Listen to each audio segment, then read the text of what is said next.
So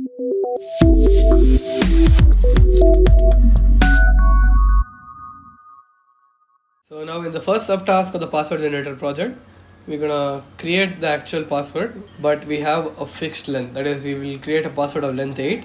First 6 characters should be random combination of letters, the 7 characters should be a number, and the 8th character should be a special character.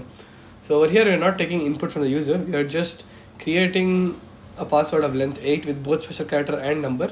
Coming to the code. So in the generate password function, first we're going to take length as an input, and if length is less than 8, that is length is not equal to 8, then we're going to print out password length must be at least 8.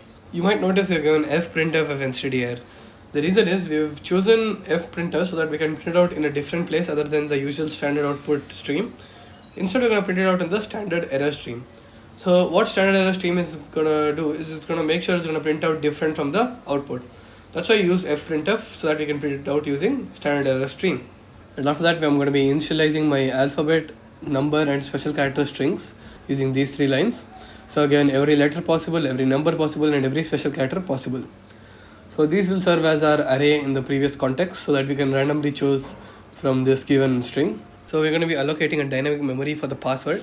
This because the length of the password will be changing, and we can create dynamic memory using this particular line. And if password equal to null, that is it's empty, then we're going to print out in the standard error stream memory allocation failed, and we're going to return out of the function. So basically we are checking if we are able to allocate memory for this password variable, and if you are not, we're going to print out an error message.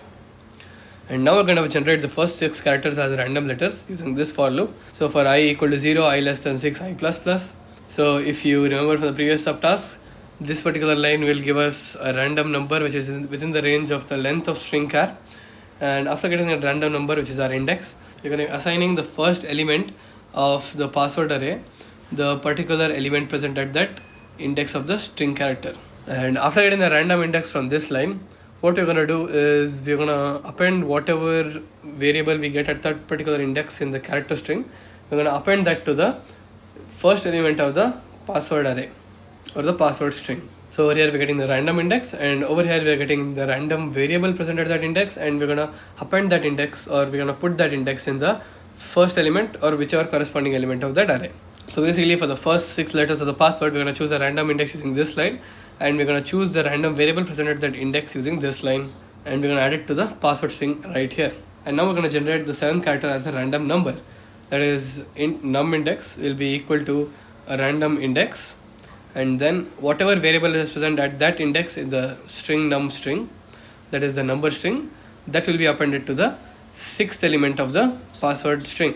And the reason we're given 6 is, as we know that in array we start counting from 0, that is why we will be giving 1 less than the actual character we want to refer. That is, here we want to refer the 7th character, so we'll be giving 6 to refer the 7th character.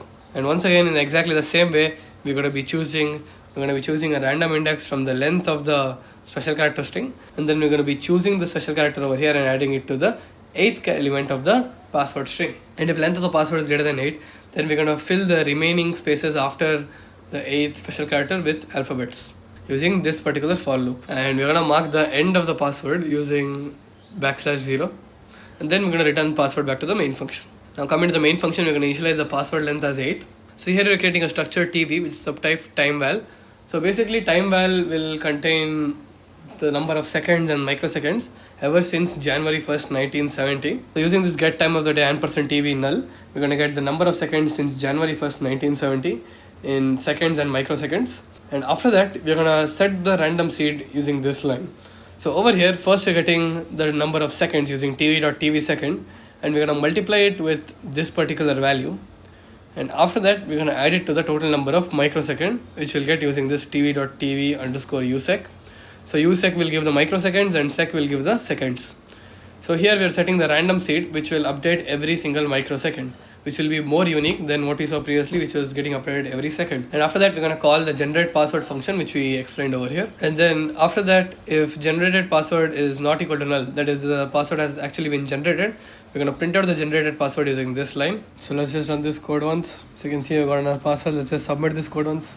So we passed both the test cases. Let's move on to the next subtask.